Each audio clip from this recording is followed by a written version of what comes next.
आज बच्चों मैं फिर आपके सामने इंग्लिश ग्रामर से नया टेंस लेकर के आया हूं। पहले से ही मैंने बोर्ड पे लिख लिया है और उसके सारे रूल्स और उसके एग्जाम्पल्स सारे बोर्ड पे पहले से ही नोट कर रखे हैं, जिससे मैं आपको अच्छी तरीके से उसके बारे में समझा सकूं, बता सकूं। आज हम जिस पे चर्चा करने वाले हैं उसका नाम है पास्ट इंडेफिनिट टेंस। बहुत महत्वपूर्ण टेंस है ये, क्योंकि ज्यादातर बच्चे समझ नहीं पाते कि इस टेंस में सेकंड वर्ब आती है और वो कभी कभी फर्स्ट वर्ब का ही प्रयोग कर देते हैं, जबकि पास्ट इंडेफिनिट एकमात्र ऐसा टेंस है जिसके जब हम अफर्मेटिव में जाएं, सिंपल सेंटेंस में जाएं, तो वहां पर वर्ब का सेकंड फॉर्म यूज किया जाता है।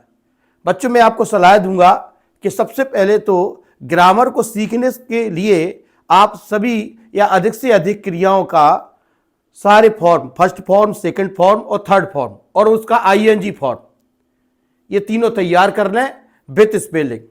क्योंकि आईएनजी फॉर्म में कभी कभी बच्चे स्पेलिंग लिखने में गलती कर देते हैं जब ऐड करते हैं आईएनजी।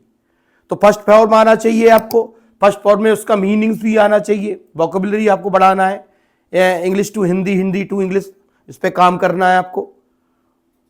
तो हम अब आज बात कर रहे हैं पास्ट इंडेफिनिट टेंस के बारे में। बच्चों पास्ट इंडेफिनिट टेंस के बारे में जब हम बात कर रहे हैं तो सबसे पहले जो चीज आएगी उस चीज का नाम है पहचान। कैसे समझें कि ये पास्ट इंडेफिनिट टेंस ही है, कैसे जान पाएं कि ये पास्ट इंडेफिनिट टेंस ही है, तो हमें इसकी पहचान आनी चाहिए। तो मैं प्रेजेंट इंडेफिनिट में भी बता चुका हूं, प्रेजेंट कंटिन्यूअस में बता चुका हूं, प्रेजेंट परफेक्ट में भी बता चुका हूं आपको। आज मैं पास्ट इंडेफिनिट की चर्चा कर रहा हूं, तो आज पास्ट इंडेफिनिट को देख लेते हैं। मेरे पिछले वीडियो में आप देखें जो कौन कौन से टेंस मैंने पढ़ाए हुए हैं, उन टेंसों पर चर्चा कर चुका हूं। आज मैंने पास्ट इंडेफिनिट ले लिया है। मेरा उद्देश्य मुख्यतः आपको वीडियो बना करके ये बताना है कि आप इनको कैसे आसानी से कर सकते हैं। मैं चाहता हूं कि आप इन टेंसेस को बड़ी सरलता से और बिना ही किसी झिझक के, बिना किसी हिचकिचाहट के या बिना किसी समस्या के इनको हल कर सकें, और यही मेरा मुख्य उद्देश्य है। तो मैं बच्चों इस वीडियो को प्रारंभ करने से, इस टॉपिक को प्रारंभ करने से पहले आप सबसे निवेदन करूंगा कि मेरा आप वीडियो अधिक से अधिक देखें और उसको सब्सक्राइब भी करें और कमेंट बॉक्स में जाकर के अपने लाइक और अनलाइक जो भी आपको लगे और कोई भी आपके कमेंट हो वो जरूर डालें।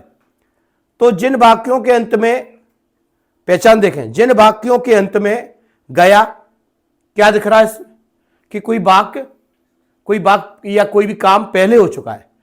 दिया, लिया, था, थी, थे आदि शब्द आते हैं, उन वाक्यों को पास्ट इंडेफिनिट टेंस के अंतर्गत बनाए जाते हैं। हमने एग्जाम्पल ले लिया, वह है गया। यहां पर साफ दिख रहा है कि अफर्मेटिव सेंटेंस है या सिंपल सेंटेंस है। सिंपल सेंटेंस में नियम क्या होता है कि आपका सब्जेक्ट होगा, आपका ऑब्जेक्ट होगा और आपकी वर्ब होगी। सीधा सीधा होगा, ना तो उसमें नहीं होगा, ना ही उसमें कोई क्वेश्चन पूछा गया होगा। दूसरा मैंने एग्जाम्पल लिया, बाजार गए, बनाया भी है, they went to market. Second form आया गो का, हम जानते हैं second form go, went, gone होता है, थर्ड फॉर्म गॉन होता है।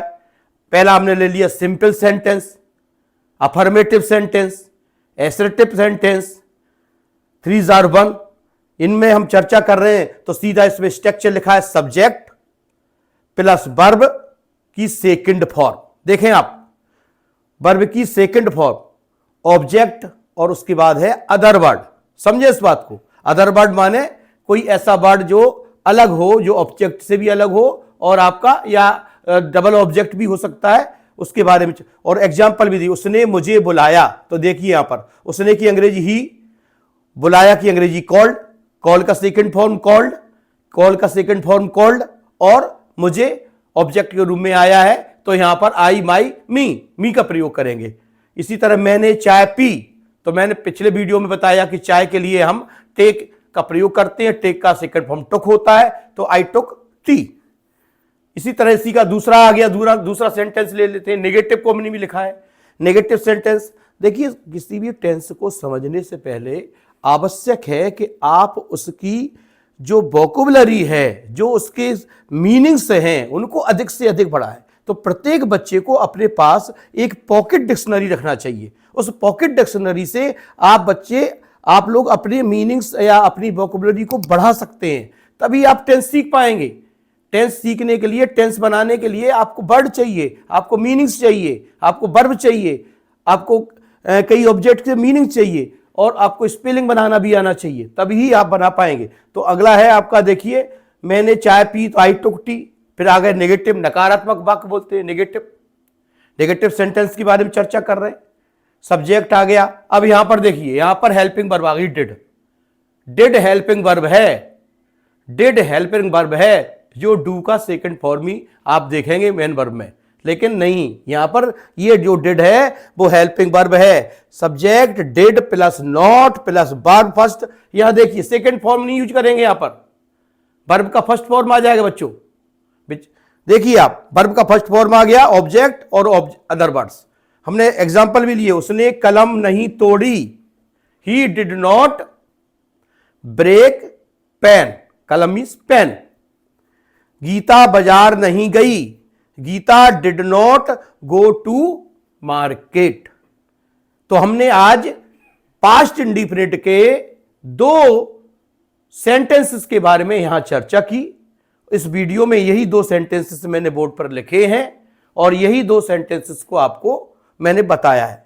आपको कोई समस्या आ रही हो तो आप कमेंट बॉक्स में समस्या जरूर डालें, और समस्या में कारण भी लिखें। मैं आपकी समस्या का समाधान करने का प्रयास करूंगा। धन्यवाद बच्चों, धन्यवाद, थैंक यू।